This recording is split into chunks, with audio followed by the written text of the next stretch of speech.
గారి మీద రాళ్ళు విసిరిన దాని వెనక ప్రతిపక్షాల కుట్ర ఉందా లేదా, ఎవరున్నారు ఏంటి అనేది పక్కన పెడితే, ఎందుకంటే అది అధికారికంగా ధృవీకరిస్తే కానీ చెప్పలేం. కాకపోతే ఈ లోపల వీళ్ళు చేస్తున్న హడావుడి ఏదైతే ఉందో, వ్యతిరేక ప్రచారం ఏదైతే ఉందో, ఇది ఖచ్చితంగా వాళ్ళకే ఇబ్బందులు పెట్టే పరిస్థితి. ఎందుకంటే ఇంకా దాన్ని అంతటితో ఆపేస్తే బెటర్. ఇంకా ఒకళ్ళు గీసుకున్నారని, ఒకళ్ళు కొట్టుకున్నారని, ఒకళ్ళు తీగ తగిలిందని, అసలు పూలదండలో కట్టుతీగ ఎందుకు ఉంటుంది? చింతమనేని ప్రభాకర్ గారు చెప్పేది, పూలదండలో దారం ఉంటుంది కానీ కట్టుతీగ ఎందుకు ఉంటుంది? కట్టుతీగతో పూలదండలు తయారు చేస్తారా ఎక్కడైనా? విచిత్రం కాకపోతే ఏమో తయారు చేస్తారేమో.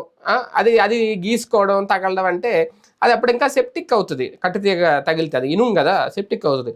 కాకపోతే ఏదో కొత్త భాష్యాలు చెప్పాలి కదా. కట్టుతీగలతో కూడా పూలు కడుతున్నారేమో, ఎవరికి తెలుసు. ఇప్పుడు ఇంతకుముందు దారాలతో కట్టేవారు, నాకు తెలిసి ఇప్పుడు ఏమైనా మారిందేమో ట్రెండ్ లేదంటే. ఓకే, ఎవరిష్టం వాళ్ళది, తప్పలేదు విమర్శించడంలో. రాజకీయంలో వచ్చిన తర్వాత ఆ విమర్శలు ఎదుర్కోవాలి. రాజకీయ నాయకుల హక్కు